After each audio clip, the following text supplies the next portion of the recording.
Good evening, ladies and gentlemen, and welcome to Wrestling Prime. I am your host, Tom Dog, and we got a great show here lined up here this evening.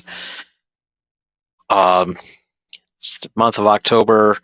We're gonna have a classic review to cover. In the spirit of Halloween, we're gonna do a wrestling. We're gonna go old school with some World Championship Wrestling Halloween Havoc. Um, we're gonna look back at 1995, the Halloween Havoc in 1995 on that one, and I'm gonna talk about Jade Cargill. Um, haven't really decided who she's gonna fight. I'm gonna lay down some predictions on who will be a good opponent for her starting out. And before we do that, Um, this episode is brought to you by M&J Video Games and Collectibles. You have any wrestling collectibles to trade in and everything like that, and even some autographed wrestling items. Um, they'll take good care of you. And if you happen to be in the Southington, Connecticut area, and you want to check out this wonderful store, you can um, do so. Um, for directions and list of events that they have going on. And you can check out their website at mjvideogames.com. So, it's been a while since, it seems like a long time since I did my last Wrestling Prime episode. But I just realized I just did one last month. So, yeah. Um, but yeah, it just seemed forever, you know, um, and everything. Um, so yeah, um, doing a little something different than what we normally do. Normally, I just have like a screen with the logo on it. So I'm doing a little bit something different and everything. Um, testing out the water, see what works. And so yeah, Ric Flair showed up on Dynamite this past Wednesday, and it was awesome. It was really awesome.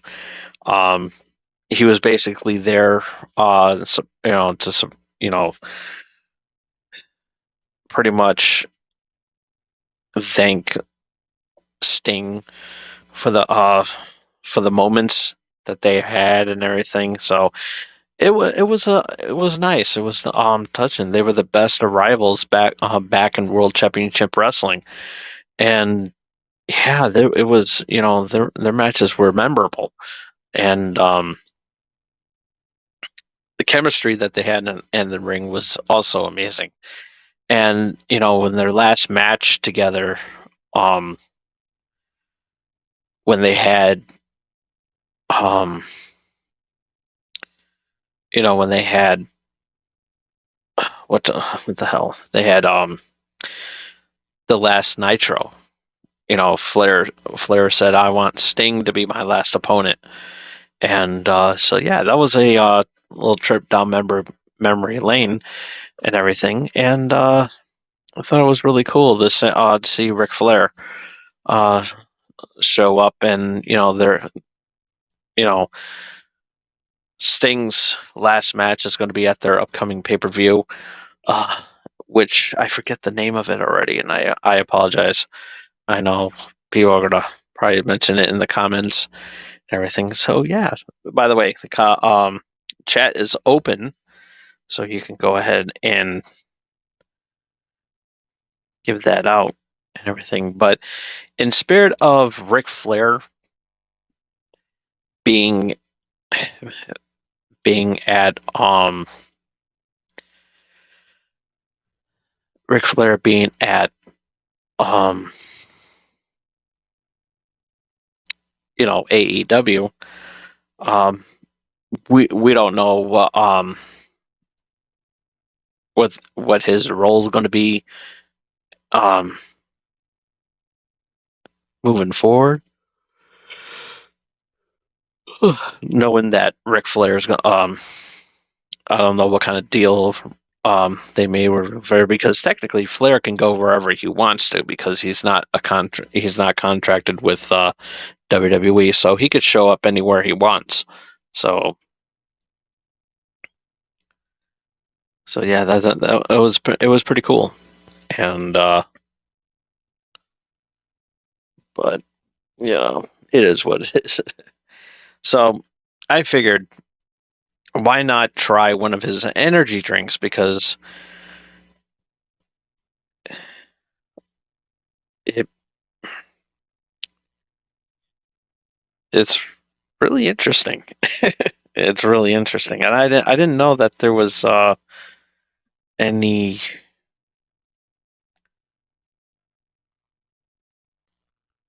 um, any what you call it there, energy drink. So he has his own energy drink, and it's there's three different flavors. I figured tonight I would do dragon fruit, and it's a sparkling mushroom elixir, and so there's a mushroom blend in there, and this one is energy and focus. So woo energy. That's what it is, and we're gonna try this, see how see how it is. So it's a live taste testing on the air and everything like that. So yeah, it's pretty interesting. What now if I can get this damn thing open? So it's pretty interesting, because you never would have expect a mushroom elixir in this. So yeah, and I'll give it a shot. Let's see how it tastes with them with a mushroom elixir.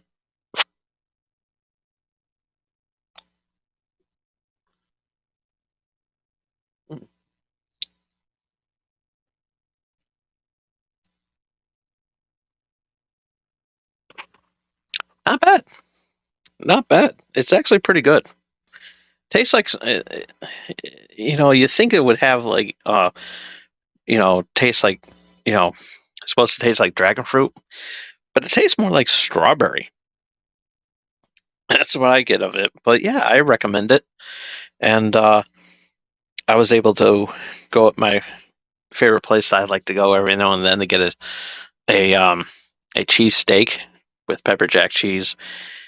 And it's which in its Cleveland Country Store in in, in Terryville. So yeah, it's a very good drink, very good drink. And if you're able to get it in your area, I strongly recommend that you get it and everything. So yeah, A plus for me.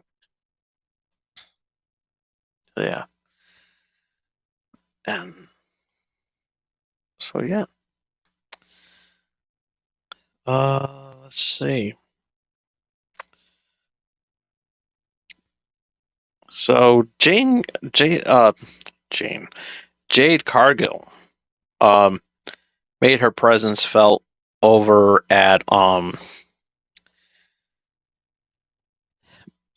made her presence felt over at um the last pay-per-view, at the premium live event. She showed up. She showed up in, but she didn't um wrestle or anything like that. So it was really interesting. It was trying to remember. It was I forgot the name of the event. I am like terrible tonight.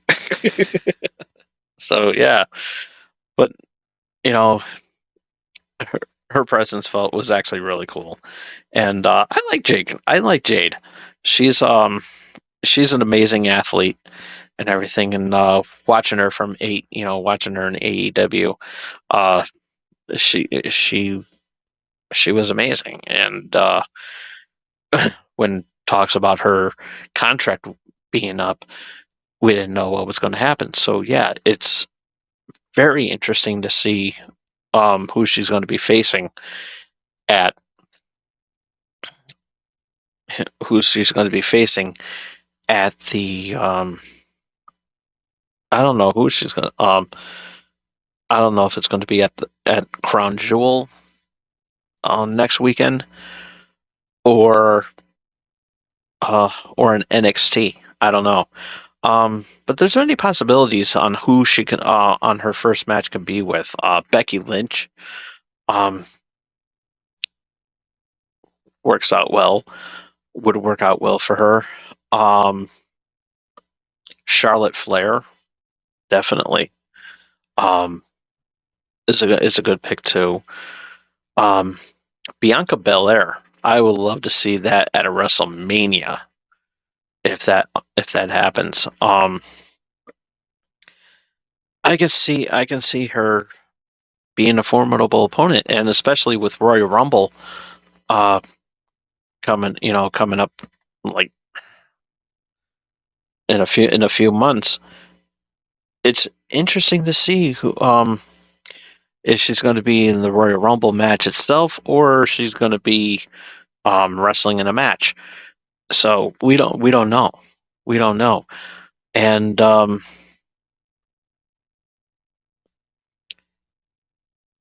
and we don't know where Mercedes is going to be showing up. It's possible that she might be going signing with AEW or coming back to WWE as Sasha Banks. We don't know. We really don't know. And so yeah, it's very interesting to see what happens and everything. So, but yeah, um, like the top three that I can think of: Becky Lynch, Charlotte Flair, and Bianca Belair. I believe one of those three will make a good opponent for Jade Cargill. So yeah, we'll see what happens. And looking forward to seeing what kind of run she's going to have. Is she going to be on NXT or on Raw or SmackDown? So yeah, it's going to be interesting to see what happens. And who knows? Maybe she'll fight at Crown Jewel as well too. So, okay. Um, as I mentioned, Halloween Havoc is one of the traditions for World Championship Wrestling back in the day. And it was, there were pretty interesting um, pay-per-views at the time. But I wanted to do. I mean, there was many moments. Um, you look back at, I look back at them and I'm like, hey, you know, um, it's very interesting to see how some of these um, old old pay-per-views hold up. Um, some good, some bad, and um, I was kind of when I first saw this, I was very decisive about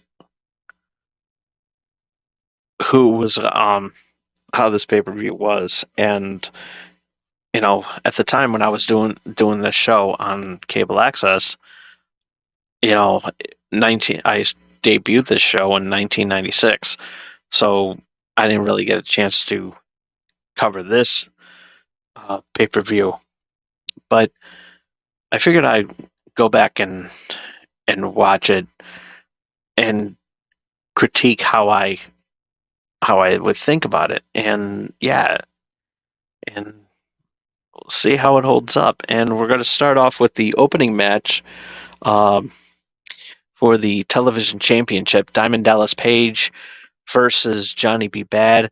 Um, it was a very good match. Um, pretty solid, pretty decent opener um, to begin with, and yeah, it was you know really cool, and you know th- how these two fought. Um, excuse me. How these two fought. Came about. They had a pretty big storyline, and I just vaguely remember it. And so I was watching it. Apparently, on World Championship Wrestling Saturday night, WCW Saturday night, Sting was going to defend his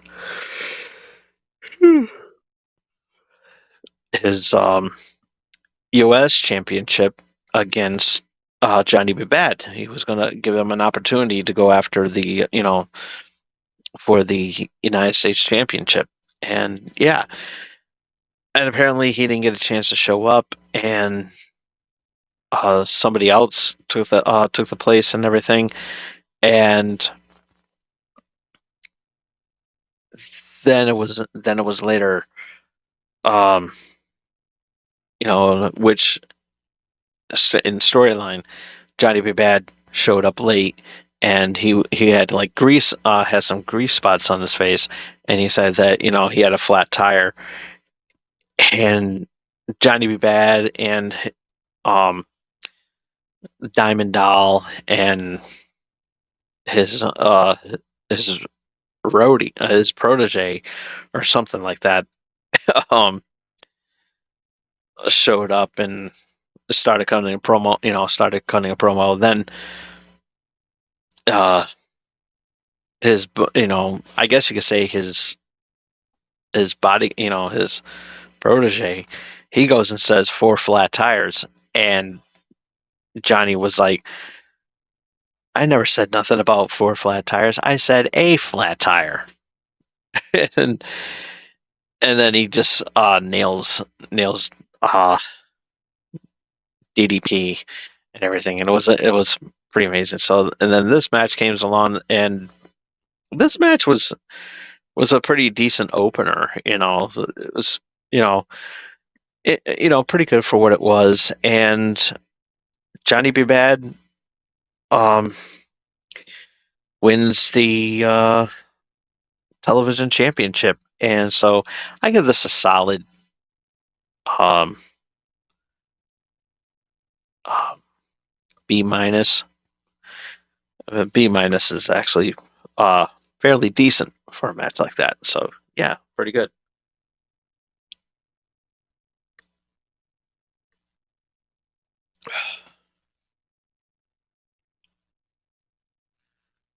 Um, so all right. Um, Up next is Randy Savage facing Zodiac. This one was Zodiac was a replacement, and he was supposed to be facing Kamala, but Kamala didn't want nothing to do with it, so he left the company around that time, and yeah, so um so the Zodiac, who was Brutus the Barber Beefcake at that time, uh, he took in he took his place in. Um, there was a fan in that match that came in and disrupted the thing, and the referee took him out real quick. But yeah, the match was also Savage was actually working with an injury, and so the match was over pretty quickly, and it was pretty one sided. So I, it was a very underwhelming match, um, given the time that given the circumstances and everything like that. So I would have to give this, it pains me to do this because I love Savage, and so I give this match a a C, a C minus, definitely. Uh, yeah, just an underwhelming match, and it was one sided as well, and the match did not last long. So yeah. Um,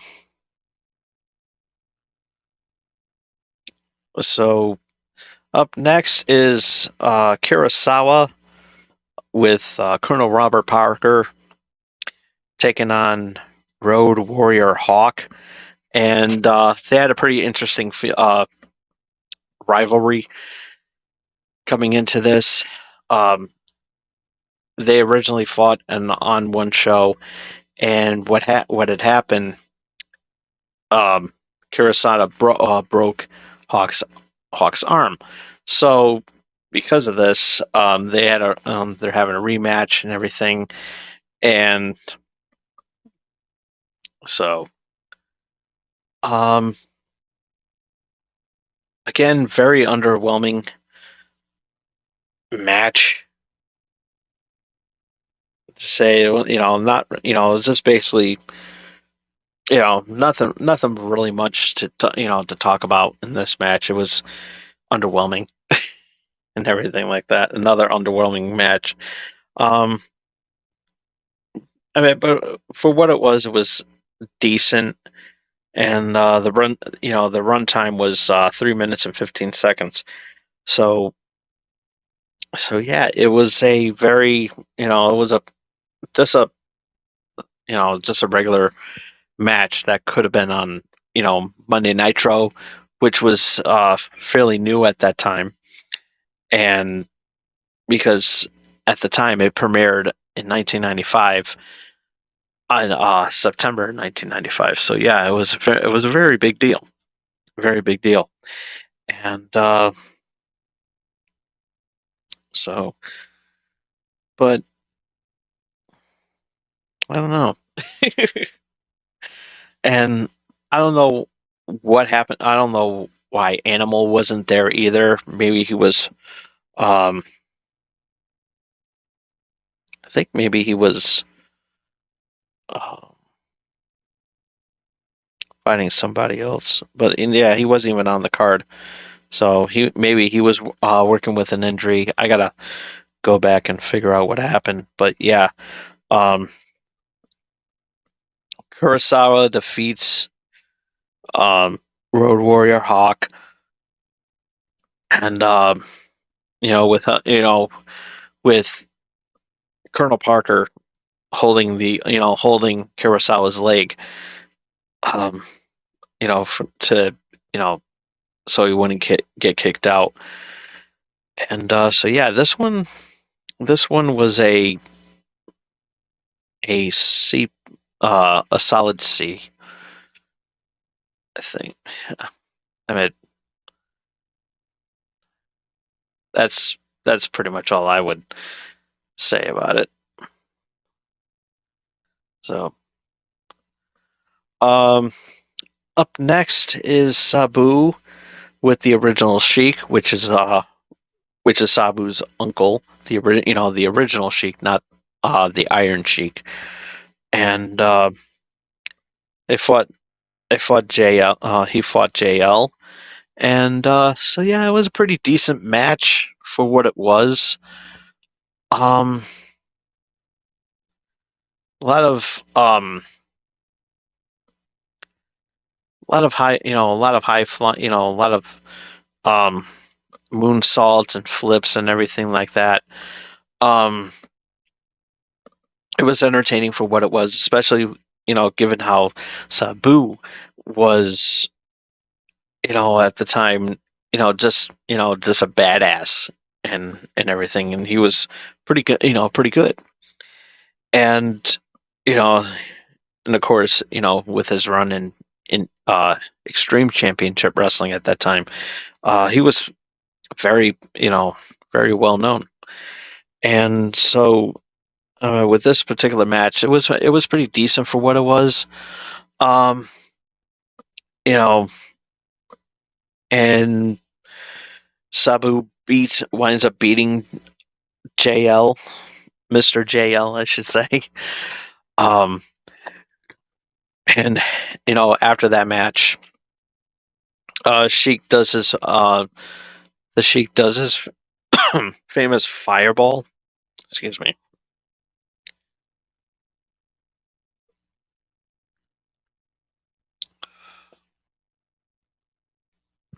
There we go. Sheik does his famous fireball, which was you know a thing that he used to it was a spot that he used to do um, back in the old days of wrestling, and which made him the most hated heel in the business. So yeah, and it was unheard of at that time, but yeah, he was one of the innovators of extreme wrestling. So yeah. Um, However, this particular match, it was okay for what it was. Give this a B minus. Uh, I mean that seems very fair.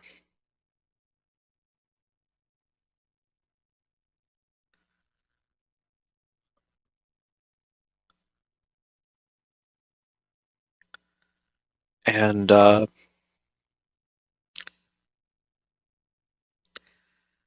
and up next is Lex Luger taking on Ming.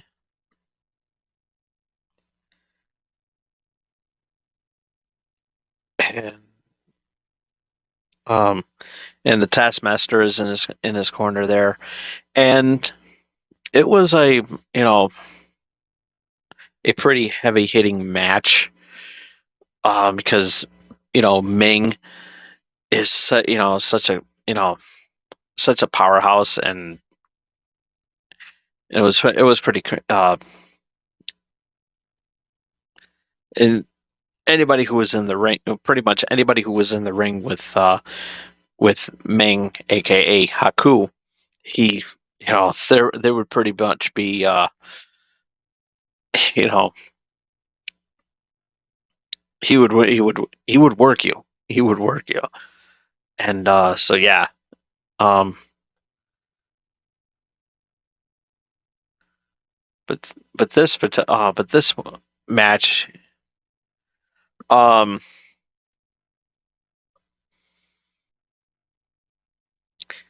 was you know fine up until the end when Taskmaster gets involved and winds up interfering in the match to get right in front of the referee to interfere, and Ming gets disqualified, and Lex Luger wins by disqualification. And it was good up until that the match was good, but the ending sucked. I guess you could say, as Michael Cole would put it. And to be fair, it was it's for what it was. It was an okay match, but the ending was a disappointment. So with that being said, solid C, I think. Um, okay.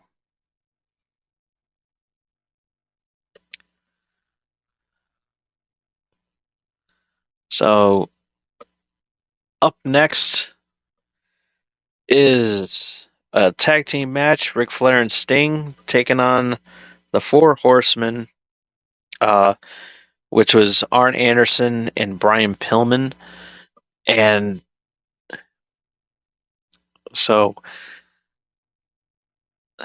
so yeah, this was a you know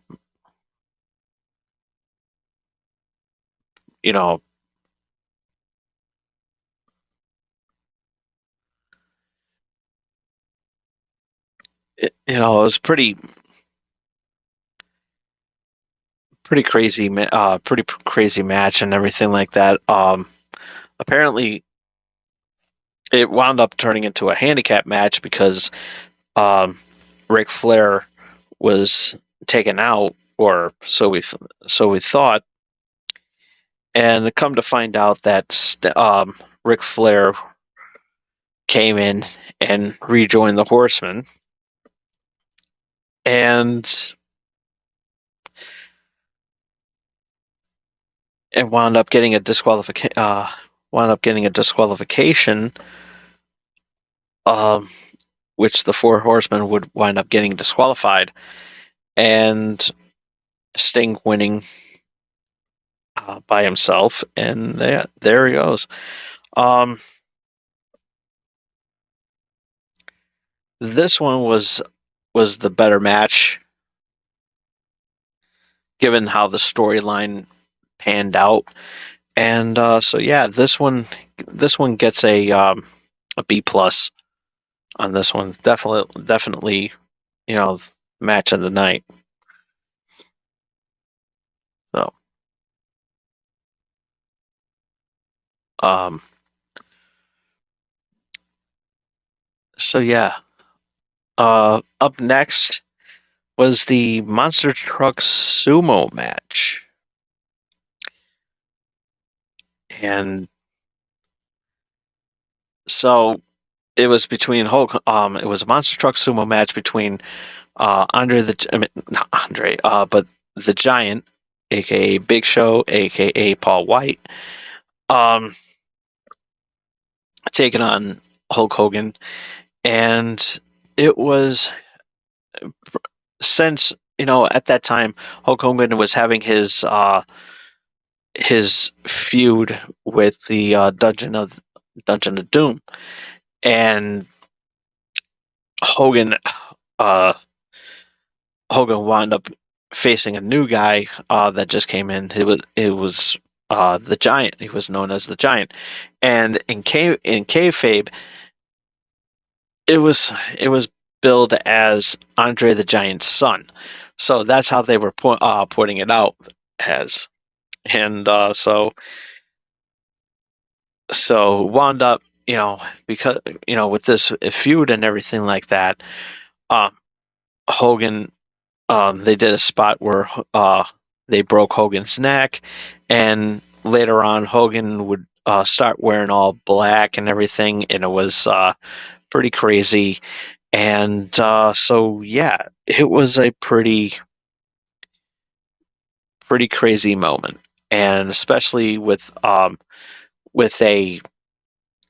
the Dungeon of Doom showing off a new was also unveiling a new guy, which we'll talk about later, and yeah, it was pretty crazy. So they decided to do have like a couple couple of spots doing it. First was in the first one, it was going to be a monster truck sumo match, and that's how it that they were painting out. So they were on top of this building, and they had the monster trucks over there and everything, and so the point is to push your monster truck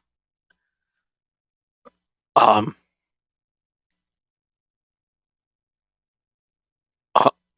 was to push the other trucks outside. So they had like this bar welded on the two trucks, and yeah, this was a pretty, it was dull. It was dull. Hogan wound up winning that sumo match, and they they were still fighting after they got out of the monster trucks, and they did the spot where um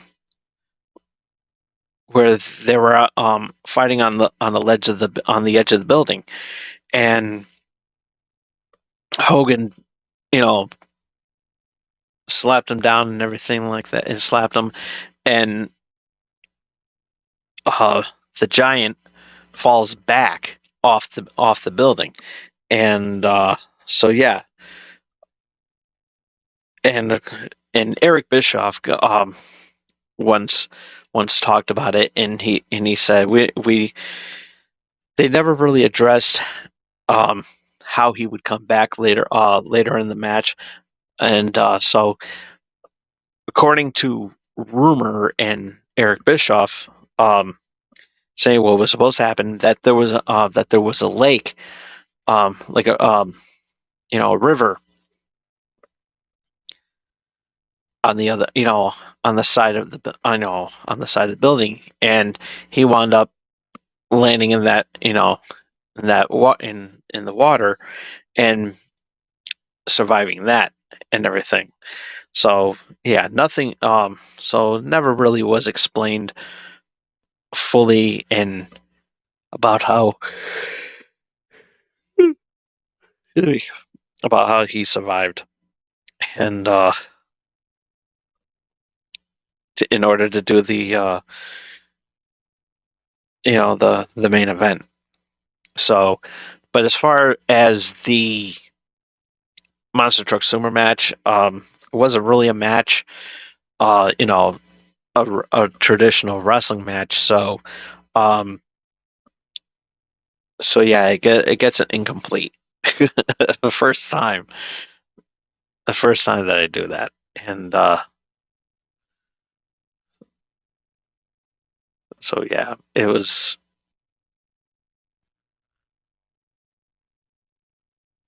So yeah, it was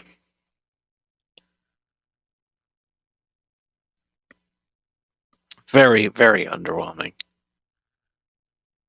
So, um, then in a regular match, Randy Savage facing Lex Luger. Um, so they wound up facing twice and everything. And so yeah, this was a um,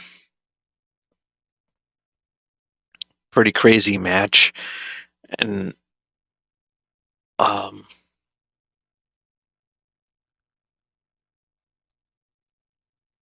so but it was a pretty good match. It was an okay match for what it was.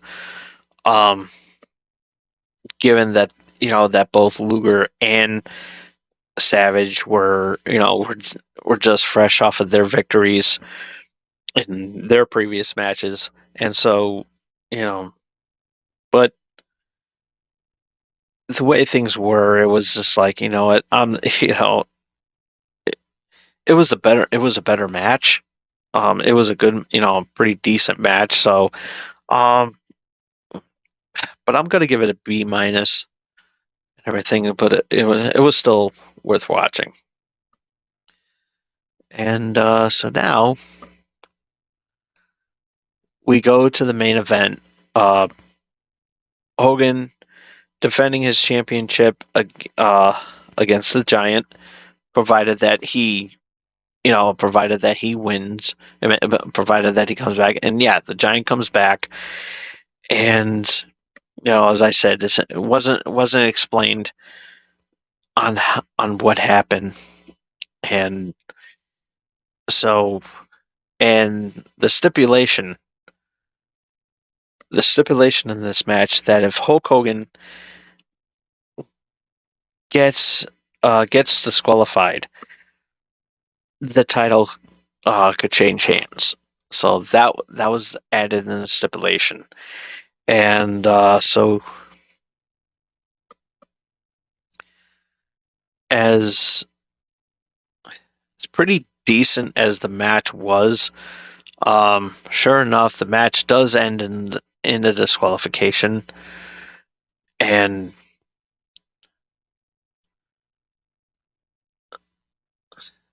so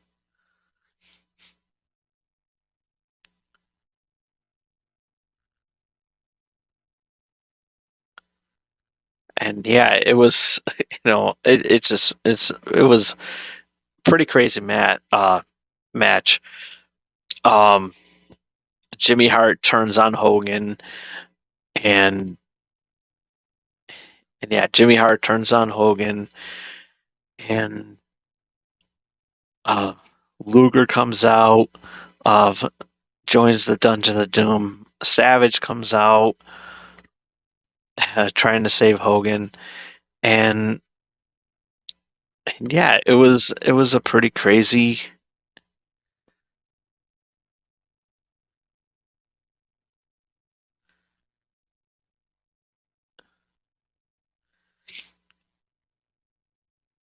It was a pretty crazy moment, and yeah, Jimmy Hart takes out the referee and everything. So, and then out comes the Yeti, or as a lot of um at that time comes out, was the Yeti. He comes out and um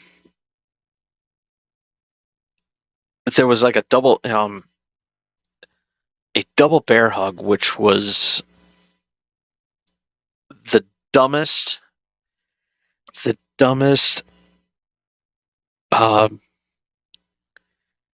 I don't know how I can say this, but it was the dumbest spot in wrestling history, because the way the Yeti did it, he had his arms wrapped around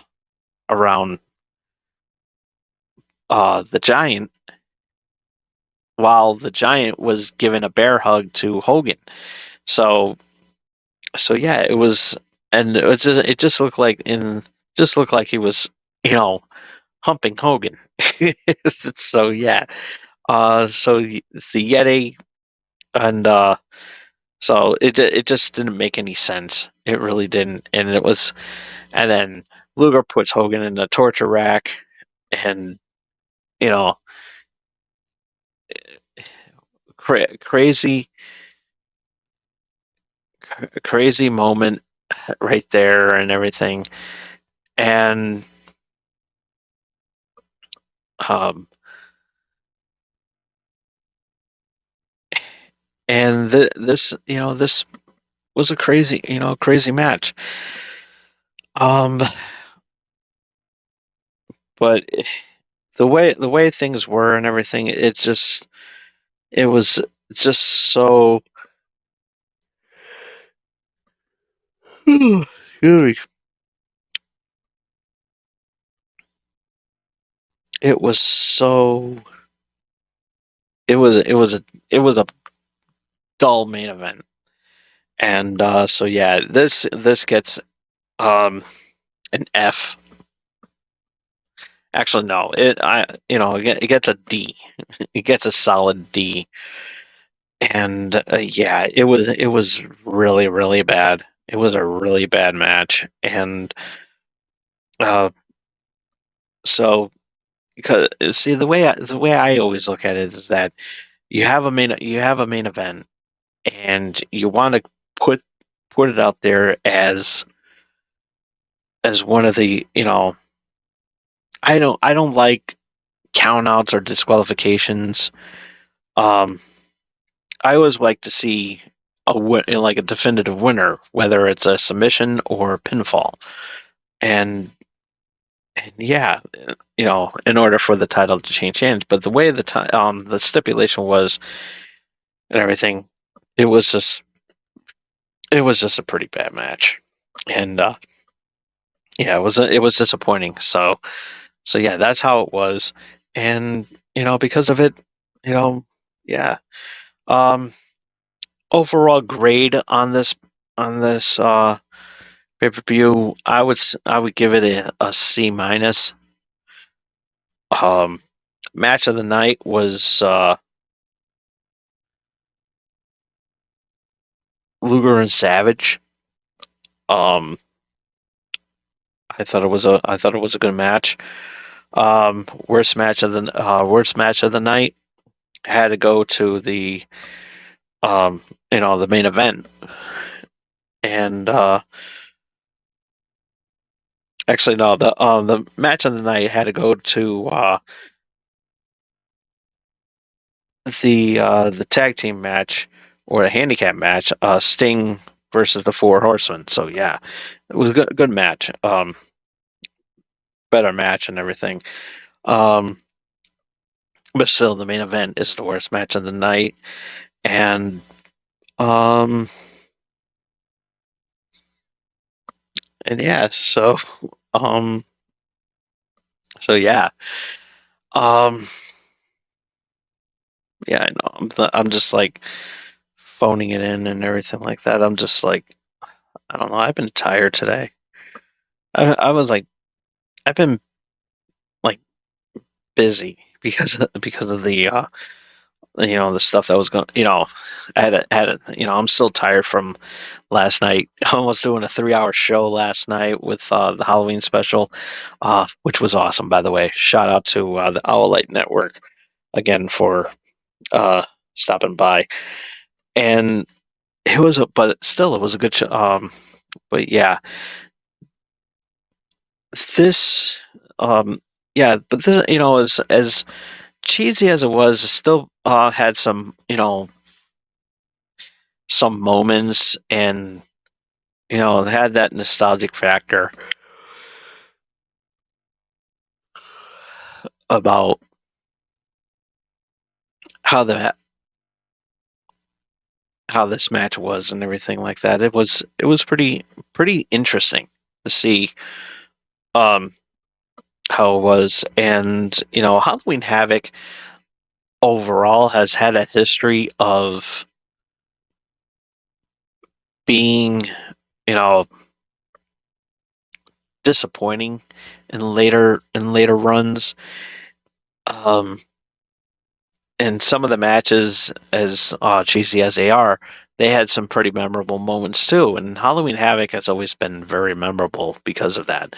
And with what it was the the spin the wheel, and then you had like all these and of course the this the the chamber match. They had a different name for it, but yeah, it was pretty unique of what was coming about for it. Um, so yeah, it's still um out there is like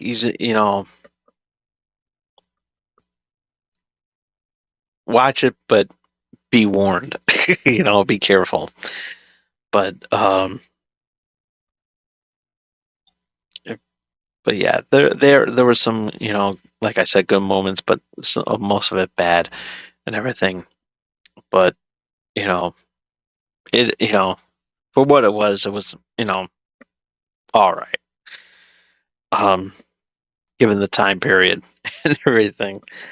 Um, so one more thing I know I didn't put in the description is that um next week there's going to be a you know um, crown jewel, and we're going. So I'll give a quick prediction. Um, so yeah, LA Knight taking on Roman Reigns. It's going to be a very interesting match. I just don't think LA Knight's going to win the title just yet. Um, I would say like maybe he'll he'll get something over at WrestleMania. So I don't see Roman Reigns losing at Crown Jewel. Um, and of course, um, Logan Paul versus Rey Mysterio, um, for I believe the U.S. Championship. Uh, Rey Mysterio, I think he's going to win that one and everything. Uh, I don't want Logan Paul winning that match. I don't like, everybody. I've said it many times. I'm not going to repeat myself. Everybody knows how I feel about Logan Paul. He shouldn't even get a title opportunity in my book. If I was, if I was a promoter and Logan Paul wouldn't even step foot in the ring, number one. And if he did get an opportunity to step foot in the ring, he damn sure won't get a title. He would never get a title shot in my brand. So yeah, he would not. And it's like it could be a non-title match, but that's as far as we'll go. But yeah. but I don't see Logan Paul winning that match, and so yeah. But we will see what happens next week on Crown Jewel. So with that being said, that's pretty much all the time I have for this evening. Thank you so much for tuning in. Um, be sure to follow me on Twitter at TomDog247. If you missed any of tonight's episode, you can check it out as soon as I turn off the camera. Thumbs up the video if you like it, thumbs down if you don't. Comment down below. What is your most memorable? What was your favorite match? Out of all the Halloween Havoc pay-per-views that they had, I'm not talking about the ones done on NXT. I'm talking about the ones that were done in World Championship Wrestling. I would like to know what was your best match on there, and so yeah, comment down below. Post that comment down below. And ring the bell to stay notified of what I'm going to be doing next.